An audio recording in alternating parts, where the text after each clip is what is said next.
Are you struggling with roadblocks as a woman in the challenging and constantly changing world of corporate America? If you feel stuck in your career, you may be holding yourself back and may not even realize it. Prepare to be enlightened by the meaningful discussions here at the No Woman Left Behind podcast. Each week, gather the insight you need to break down those walls of limiting beliefs. Unleash your full potential and unlock the leader within. Listen to raw conversations with corporate women as they share inspiring stories with the purpose of obtaining their dream career and living a truly fulfilling life. Here's your host, Rosie Zelinskas.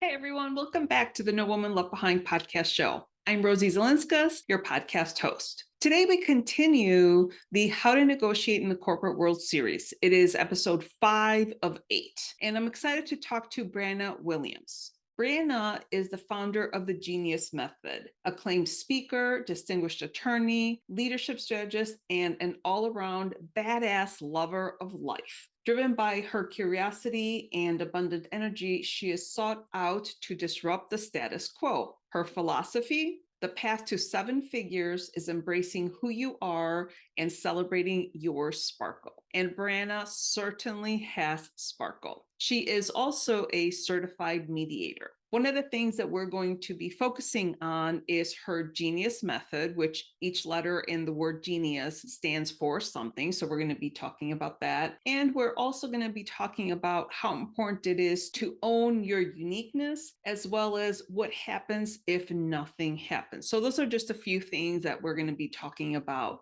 So with that, stay tuned for my conversation with Brana. Hey guys, really quick, before we get into today's episode, I just want to remind you that if you go on my website, nowomanleftbehind.com, there are some awesome resources on here. First of all, on the home page, on the top right-hand corner, there is a Kickstart Your Career radio button, and this is the Corporate Kickstart course. It's about 45 minutes, and if you don't know where to start in your career, that's a great course for you to start with. Next, there is a radio button that says, I'm ready for my corner office. If you are at the point where you want to talk to somebody and want to have a consultation with me, you can click on this and it'll take you to my calendar, and you will be able to answer a short questionnaire, and you and I can talk for about 30 minutes about where you are versus where you want to be in your career.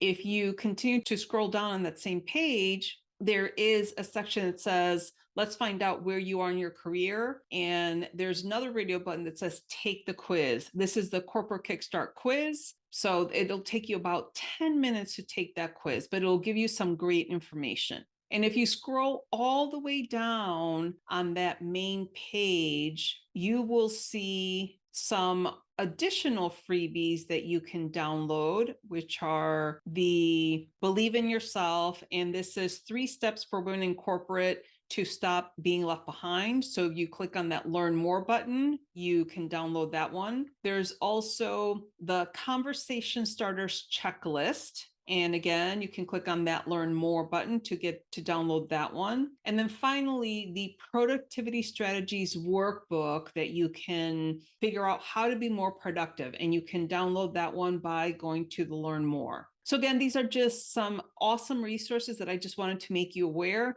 And now we are going on to our episode. Hi, Brana. Thank you so much for being on the No Woman Left Behind podcast show. You are on a mission to disrupt the status quo for both business and in life. Tell me more about that.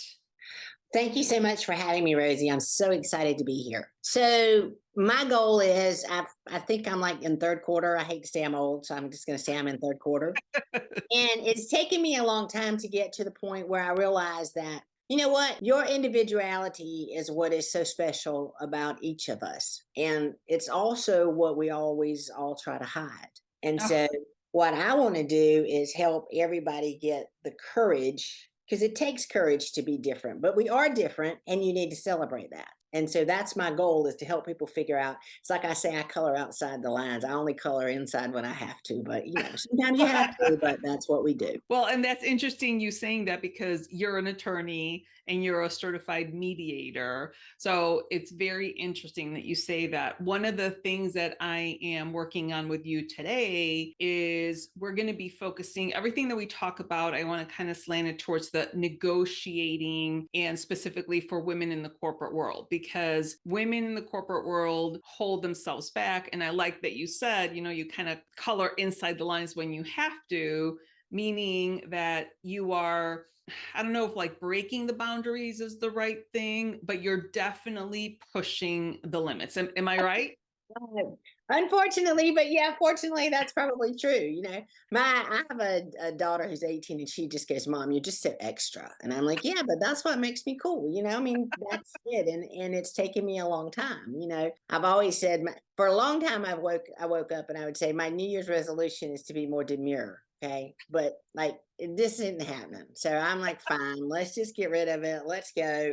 I am me, and that's okay. And that's the best part about it. So I think everybody has that. And I think if we hide our uniqueness, then we're hiding our little gift to the world. Mm-hmm. And you hide it in business, and we hide it in our personal life, and we need to stop. I agree. And so when we're thinking about the women in the corporate world that want to advance in their careers, and they're trying to figure out how to go talk to their manager about getting a raise. So let's say specifically getting a raise, doing the same job, but you're not getting paid what you would like to get paid, and you're asking, or you want to ask for a raise. Part of that is hiding yourself, right? Because you're not going out there and having the conversation. So you're second guessing yourself. Is that what you mean by hiding?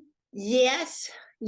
Part of it is absolutely, because I think that for instance, I'm a lawyer, right? So you expect, like, I have on these ridiculous jewelry today because I decided lots of times, that's what I like. I like it sparkly. So be it. You know what? I always go to court in pearls. I call them my power pearls. I don't wear little plain little silly ones. I wear power pearls, by God. And then I wear ridiculous jewelry because I like it. Right. And that's what I want to do. And if people don't like it, then they can just get over it. And so, like, when you think you're worth this much, then you need to assert yourself for it. You know what I mean? You need to go out there and ask. And it's not easy. It's not an easy thing to do. Right. Yeah, I totally agree. So one of the things that I'm working on is actually so a lot of people will sometimes say you have to be able to know your worth, or you need to articulate your worth, but it's such an abstract and vague phrase. So I'm actually really excited because I'm putting together, what does know your worth mean? So I'm identifying like 6 different phases. And this is kind of part of what we're talking about today as well. And not yet, but later on, I'm going to ask you, do you have powerful phrases that you typically use when you're negotiating something? We'll get to that. But back to hiding yourself, hiding your talents, hiding your skills, is not knowing what to do. So this is, again, the reason why I'm kind of having this conversation, so that we can talk about that. Now, you also talk about operating from a place of alignment and flow. And when you say alignment and flow, is that to your job or your life, or both? Well, it's to both. But I think if you are in alignment with yourself, I have, my husband and I have 6 adopted kids, right? So my life is busy. I have my law degree, my law practice. I mean, I have my children. I just went and got a new puppy. What was I thinking? You know what? The bottom line is, it's taken me a long time, but if my bucket's not full, I can't do anything for anybody else. So I think you have to take care of yourself, and then you can do the best job that you can. But yes, it's alignment in your personal life and alignment in your business.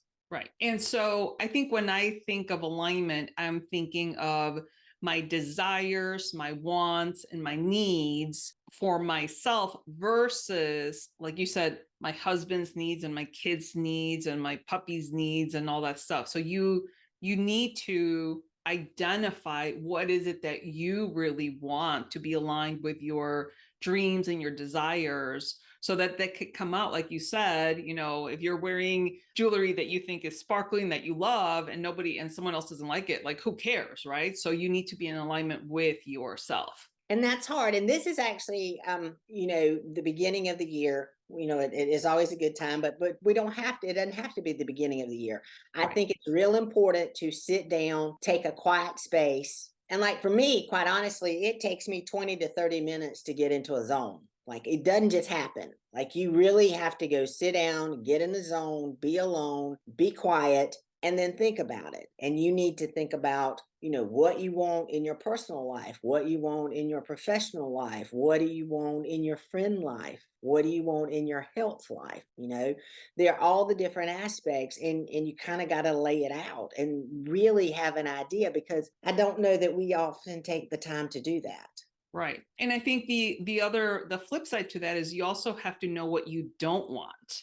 I Oh my think gosh. knowing what you don't want is just as important, wouldn't you say? Oh my Lord, yes. That's in fact, that's one of the activities I was doing this week, was sitting down and like I had came across this exercise, and it's like, take the last 90 days. Okay, write a list of, a little windows, pick 90 days. What are the things that happened? All right. Well, on that, tell me about that one particular thing. Did you enjoy it? Did it fill your bucket list? Did it fill your soul, or did it drain it? What part about it? What is something in that maybe you have to do but you don't enjoy? And I think determining what you don't like, so that you can kind of remove that as much as possible. There are always things we don't want to do that we have to do, but the things that you truly can get rid of, get rid of. Hmm. And I know that sometimes people say, say the lawn, you're mowing the lawn and it's something that you can easily outsource because it's not that expensive, but it takes you like 2 or 3 hours. But they charge you $30 a week. Well, I value my time a lot, so I'd rather pay $30 a week to get my 2 hours back and do something that I really want to do versus mowing the lawn. So just as a simple example. Oh yeah, and then, but you know what? But then you know what? If that 30 minute, that 2 hours of mowing that lawn is your zone out, Yes. nobody can bother me because I can hear you over the lawnmower time. Then Yes. fine, Absolutely. it's okay for your time to be whatever you want your time to be. Right. And I know that you also talk about clarity of your strengths and how to utilize your uniqueness as the most valuable asset. So maybe during that time, you actually try to figure this out. So talk to me about the clarity on strengths, because that's one of the reasons, or that's one of the things that when people say know your worth so that you can be able to talk about it and showcase yourself, people aren't good about highlighting their strengths and utilize their uniqueness. So let's talk about that. Absolutely. And that's when I coined the method, the genius method, right? Because I was like, okay, G, gather your excuses. E, then you got to embrace your sparkle, because you want to navigate with audacity to ignite your confidence, to unleash your power that lets you shine your light. Ah, Right? I Well, like how do that. you do it? Because we all have our light. And I honestly, gather the excuses. And the best phrase I've ever heard is, it's called a legitimate excuse, right? And we all have them. I want to do this, but my child is sick, or I want to do this, but my God, this deadline is coming up, or I want to do this, but I need to save that money. I mean, and they're really real reasons. They are honest to God, legitimate, but you got to know what they are, and you got to recognize it. That's one. And then the other part of it, which I think is the toughest part of all, is to sit down and make a list of your characteristics. What do you think is good about you? What do you want to change about you? And be honest. Mm. And then put it away, and then go back and look at it. And then the second part of that is go ask like 2 or 3 of your best friends, or people that you trust. Because what I have found, strange as it may be, what you'll find out is what they say they love about you is on that list of, oh my God, I wish I could change this about myself. Oh my gosh.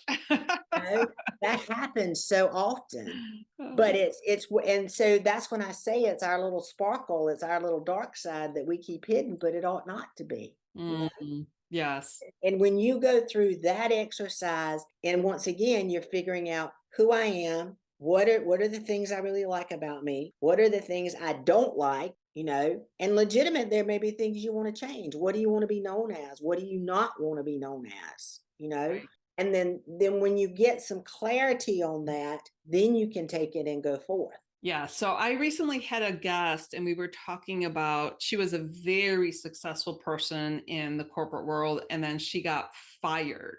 Oh, And she got fired because she was not a very nice person, and she didn't even realize that she was not a nice person. So once she actually got fired and she started doing kind of what you just described of like the characteristics, she was like, oh my goodness, I didn't like what I saw in the mirror. I didn't like that. And then she went through this whole transformation to try to undo everything that she did. And part of it was when she was young, she didn't have a lot of money, and she hung out with all these really wealthy kids, like college kids, and they all behaved a certain way. And she thought that in order to be rich, she had to behave that way. And it carried throughout her corporate life. And it just got worse and worse and worse until she didn't like what she saw. well, So good for her that she found it in time. yes, I mean, absolutely. But it took her a long time to look at those strengths and then figure out those characteristics. And see, and then so my part of it is, yeah, there are some things you legitimately need to get rid of, but there are some things that we want to hide that we shouldn't be hiding. Mm. It's they kind of call it, you think once again, I'll go back to being a lawyer. My God, everybody thinks you got to be in a dark blue suit or a black or a dark gray suit. I got to wear a white shirt. I'm supposed to wear pantyhose all the time, really. And I can't have any cool jewelry on. And, I'm supposed to behave in a certain way. And I just refuse to do it. I just refuse. I'm not going to. And I don't require my staff to. I don't require my other attorneys to do it. There's a certain amount of, yes, I want to look successful, but I don't have to look like a lawyer. Yes. I get it. So I know you went really fast through your Genius method. So let's talk a little bit more about the Genius method, because this is a method that you help women build that 7-figure career or business. So let's go through the Genius method a little bit slower.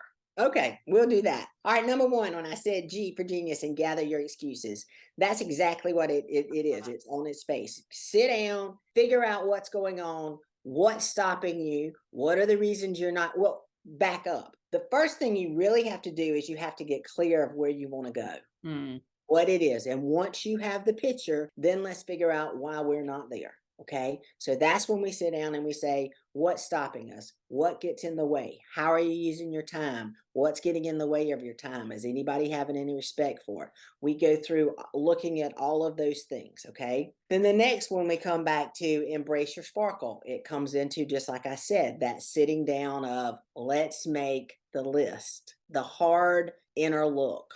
Okay. And it's hard. I mean, Yeah. it really is. It's, sometimes it's embarrassing. Sometimes it's, you find that, I wish I were this way. This is how I see myself, but I'm not really, I am, but I'm not. And then you've got to talk to your friends. You've got to be willing to open up and be vulnerable. Yes. And figure out what everybody else sees. Okay. Then once we kind of get through that, then my N is navigate with audacity. Then we start bringing it back together. This is what I want to keep. This is what I want to get rid of. This is where, we define it. We refine it. Okay. I ignite your confidence. Then we're going to figure out where you're going to go, how we're going to do it. It's kind of like creating your personal brand. Okay. We all have a personal brand. We just don't necessarily know it. Right. Part of it is literally like in the way you dress. I'm going to say that as simple as it is, but girl, we all know, when you get up and you put something on, you're like, this looks good. Yeah. I love your. I look good. I feel good. I mean, Yeah. you can look Absolutely. at people and tell when they know they feel right. Yes. So we go through some of that. We look at all of it. What is it you want to do? Do you want to be, the French minimalist? Do you, what? I mean, because personally, I do think, as silly as it sounds, I mean, how you dress, how you do your hair. Do you do makeup? Do you not do makeup? Do you do earrings? Do you, the look matters, because, they talk about that first, what is it, like in the first 3 seconds, your first impression. Yep. I mean, you never get a chance to remake a first impression. Correct. So we go through that. And then once again, it then leads into unleashing your power so that your light can shine, right? Because I want to help you create your personal brand and really know what it is. And let's go, take it and go, right? And so the personal brand, I think, is another thing that sometimes women are elusive about. Like, what does a personal brand mean? And like you said, it's how you look, how you want other people to think of you as. So if I want to be thought of as a hard ass attorney, then that's kind of part of what I am creating. I'm curious, like, what is your idea of your personal brand as an attorney? You know what is so weird is apparently I come across as a badass. But the funny thing is, I swear to God, I'm one of the nicest people you ever meet in your life. But I really will, and it's the truth. I will take up for people. Like, you know what I mean? But I'll do it with a smile and be real nice about it. But I mean, I don't pull any punches. I'm very direct, very straightforward, and I don't pull punches. And that probably is more of my brand than anything else. And and I've decided, the Brana you get right now is the same Brana you get at, 10 o'clock on Sunday morning in church, the same one you get on Saturday night at the juke joint. Unfortunately, whether that's good or bad, Yeah. it is what it is, and I'm very direct. And I think that kind of lends to, that phrase that you said, badass. You're obviously very confident. And if you're direct, then that's kind of where that comes from, which is unfortunate because a man can do the exact same thing and he's just confident. But you do those same actions and you're a badass, or worse, you're called bad names, or, things like that. So I will never understand that, but that's just the society that we live in. But you know what? And I think some of it has to do with how you feel about those attributes. I think if you think, well, I got to be, to be direct and to be taken seriously, then that's what you're being. Right. And and I'm not, that's not what I want to be. And so, I'm very direct and I can be very firm and very hard-headed, but it's not, I'm not coming, I don't want to be hateful. I don't have to be, and that is, of course, see, that's one of the things I see a lot in law, that a lot of the women who are lawyers think that, oh my God, he said I was pretty, or they commented on what I was wearing. Well, yeah, honey, they need to. You went through effort to put that outfit on. You know what I mean? Mm-hmm. It's about your personal attitude. So right. That's where I think it matters. Absolutely. Now, you also say that we need to learn how to differentiate and position yourself for a new level of success. So tell me a little bit about what you mean by that. I think that when especially a woman, but anybody, gets to a point where you decide, this is me, this is who I am, this is where I'm going to be, this is where I'm going, I know where it is, I think the universe will hear you, and I think it will open. I know that sounds a little crazy, but I do. And I also think, but it has to be with being genuine. And I think you're rewarded by that. Energy is real. And when people are being fake with you, that. And plasticness, for lack of a better term, is easy to detect. And when people do not think that you're being genuine with them, they won't be genuine with you. Right. And the personalities and its personal relationships that really take us to the next level, right? And it's not just the next level in business, as in a promotion or more money, but it's also the, better relationships with your children, better relationships with your spouse, with your friends. Yes. You find out who your true friends are, who you really enjoy being with, Yes. And I totally agree when you say that when you put something out in the universe, somehow it materializes it, and the energy is real. So they say what you think matters. So if you're in the corporate world and you think that you are not able to get that job, that you're not able to get a promotion, that there's no possible way you could have a direct conversation with your manager, then of course you're never going to be able to do that because you keep telling yourself that, right? Correct. It's like, Chris, I just had this conversation with my friend last week about I need to hire somebody. And of course, I was thinking, my first thought was, oh my God, I got to find another A player. I've got one really good one, right? And there's nobody else. And then I thought, nope, time as I say that, that's what will happen. And I'm not going to do that. So it's this, I have to say there are A players out there. We're just going to find them. Right. Yes. And I think it's the same thing. So if you say, well, I suck at this, then by God, you're going to suck at it. You need to tell Absolutely. yourself, I can do this and I can be real and I can be confident. And you don't have to be loud and brassy. If that's not your style, don't let it be your style. There are tons of people who are calm, cool, confident, quiet, and they're uber successful. You don't have to be extra as I am. Right. You Well, know? I like that you pointed that out, because I think some women specifically, the ones they actually get to, say, an executive level, they think that they have to be, distant with their people, or, very hard, cold, or, sometimes, overbearing. And the reality is that, as you just said, you don't have to be any of those things. You can still be a decent person that is compassionate and loving in a human way with your staff, even if you're at an executive level or a C-suite level, because you're just dealing with people. And again, it kind of goes back to your brand and how you think people are, how you're being portrayed to people is not necessarily the way they're receiving you to them. Does that make sense? Bingo. And that is it in a nutshell.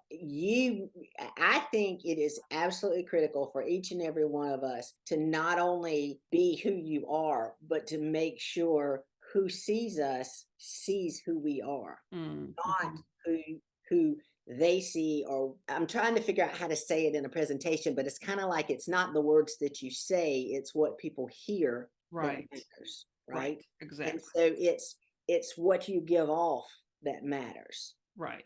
And so one of the things that I recommend people to do, and you kind of said it a little bit, is when you're talking to your friends about your, characteristics or whatnot, one of the beautiful things that happens is that you uncover your own blind spots about yourself.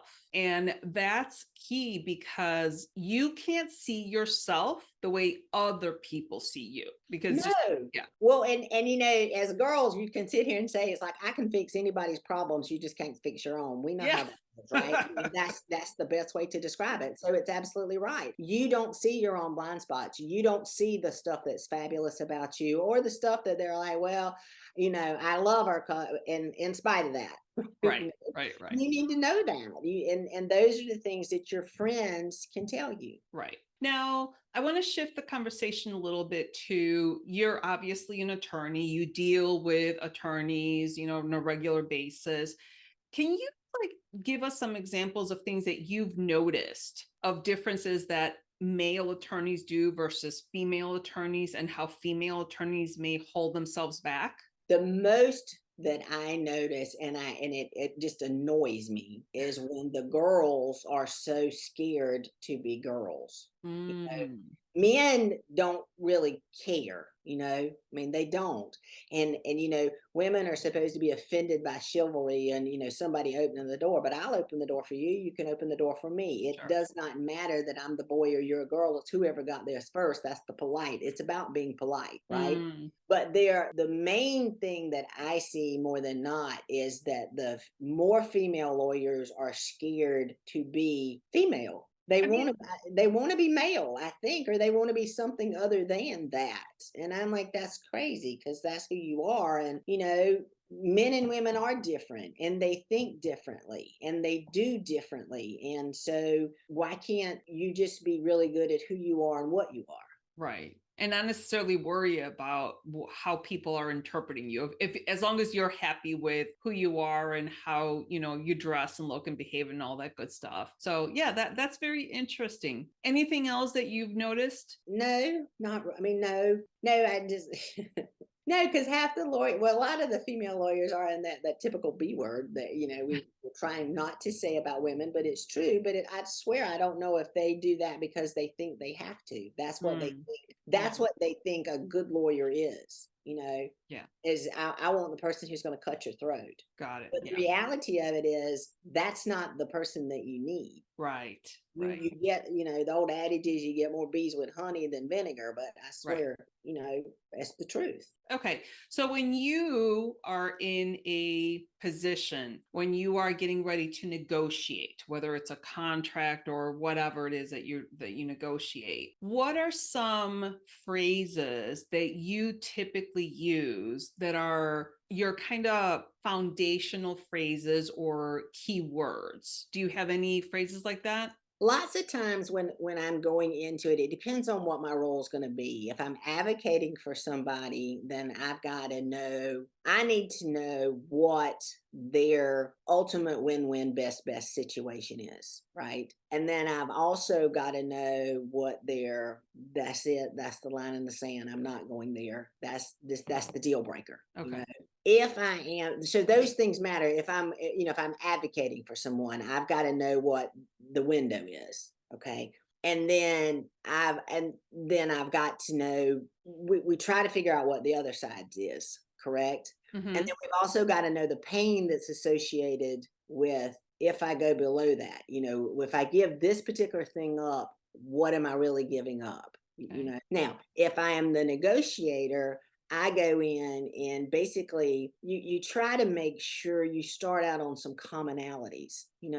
Most people, for instance, I do a lot of divorces. I mean, I'm in family law, so I do a lot of divorces. Well, they got married at some point for a reason, or they had a child for some reason, or for some reason we got into, we got into this contract together, and we look at the good that we can figure out, and I also point out that to me, I'd rather be the master of my own destiny. That's one of the things I use. I would rather pick my own poison. When you're negotiating, the idea is both sides end up with a win-win, but realistically, neither side gets everything that they want. So what you have to do is figure out what can you live with.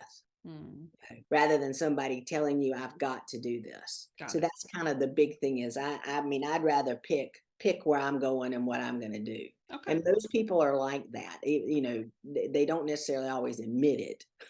Yeah. But deep down they are. Right. And what is your go-to phrase then? Like when you're like almost ready to close something and you're not quite there and you say you're direct. Is there any like one go-to phrase that you typically use? I don't know that I have one go-to. Sometimes I'll tell people, so what'll happen if we do nothing? Where will we be if we do nothing? Like if you're negotiating with somebody, what happens if we're in the exact same spot we're in?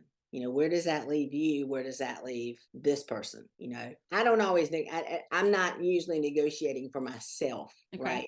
As an advocate, I'm advocating for other people, or I'm trying to get the two sides to get to the middle, and the big thing is to figure out what happens if nothing happens. And I think that goes along with, well, actually, let me ask you this. Do you think that that when you say that, well, what happens if we don't get it, if we don't accomplish anything, does it make the other person think about the pain, the problem, the issue that they're still going to continue to suffer versus resolving it? So is that kind of why you're absolutely absolutely? Then nothing is that they're still in the exact same boat that they were in to begin with, which is why they came in the first place, and nothing has changed, and in fact it's just going to continue to deteriorate, and they wouldn't be here in the first place if there wasn't an issue. Okay, that makes sense. That makes a lot of sense, because if they're going to continue to feel that same pain of even being in limbo, and I myself went through divorce years ago, and my divorce was 3.5 years long, and I can tell you the mental anguish and emotional drain of being in that limbo space for so long. It takes a toll on your mental health and your physical health. So litigation is difficult. I don't think that a lot of people realize that. And the other thing, like in particularly being an attorney, like if I'm going before a judge or especially a jury, one of my go-tos on a jury is come on, snake eyes. I mean, seriously, you have no idea. And people don't believe that because they see this mess on TV. And I'm like, honey, and it is not like it is on TV. I'm just telling you. Yeah, no, litigation is very stressful. By the time people get into litigation, they have tried everything they could to resolve it without that. And it is not a good space for any of the participants. Right. Yeah. No, I totally agree. So I know you're also a certified mediator. So Yes. what, as a mediator, give me an example of a situation that you're mediating. Is it with attorneys or with the people that are divorcing? The people that are divorcing, and they have their attorneys with them. The way we Okay. do it here in South Carolina is, I mean, they could be what we call pro se or not represented. And our county is a mandatory mediation county. We have found that the court has found that really, I probably settle 80, 85, 90% of the cases, right? Right. But there's some people that need to have their day in court. Some people are kind of hard headed. Some people, but yeah, so I deal with the attorneys and then I deal with the participants as well, right? So yeah, and some people keep them together. I go ahead and tell them I keep them separate because if they liked each other, we would be in the Right. That's I'm smart. not going to force them to sit in the same room and just, rake tensions right. But lots of times I drill in the home and I keep coming back to exactly what you said. The mental anguish is real. There is a very real price tag attached to dissatisfaction and to, personal stress and strain and strife. Right. And I want to make sure that our listeners heard that, because that also applies if you're stuck in your position in your job and you're not doing anything to get out of it, whether it's finding another promotion within the organization, talking to your manager for different opportunities, going to a different job. If you're in a job that you're not happy, that takes mental and emotional toll, just as if you were going through a divorce. Well, it does. And here's the deal. If you do nothing, that what the old adage, the definition of insanity is doing the same thing over and over and expecting to change. You're going to be in that same boat. So if anybody who's listening really isn't happy in their job, they have one or two choices. They have to figure out a way to change something in their life. I mean, change it. So how do you change it? Either you change that job somehow so that it becomes more satisfactory, or you change your attitude and be excited about where you are. Yes. You know what? And maybe that's the beginning of it. Because if you can get excited about where you are, then once again, the universe will open up all these opportunities that were there that you never saw. Mm-hmm. Right. Or they'll bring them to you, And a lot of it is that I just went to a TEDx talk not too long ago, and the speaker was saying that 8-year-olds' lives, like the years, seem to be so long, when you're an 8-year-old, because all of the experience, or most of the experiences that that are happening in your life are new. You're going to maybe Disneyland for the first time, or you're going to a baseball game for the first time. And every time your brain does something new, it creates a new memory and it starts paying attention.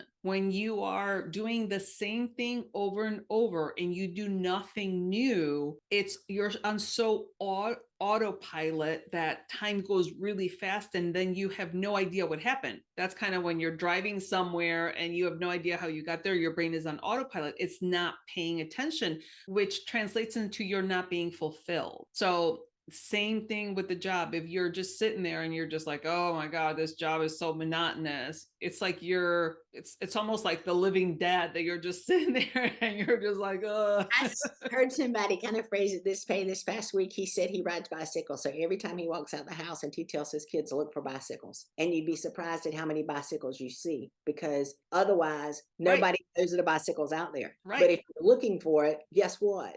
They're all over the place. And it's like that with your job. And if that's what you need, then you need to tell yourself, gosh, I'm going out there looking, I'm going to look for bicycles today and figure it out. And that sounds kind of silly, but I promise it is the way to the next level. Right. Absolutely. No, I love this. Now, Brana, so you've given us a lot of really good information. We've talked about a lot of really good things. Is there anything else that you think that we need to address when it comes to negotiating for women in the corporate world? I didn't know, because I just think the big thing is the first thing any of us need to do is really figure out what it is that we want, Mm-hmm. and then figure out who you really are and what is it your unique genius. Oh, I like that. Your unique genius. That's the Your unique genius, because nobody else can do it the way you can do it. got it. I love it. All right. Well, are there any like maybe 2 tips that you can leave us with that are more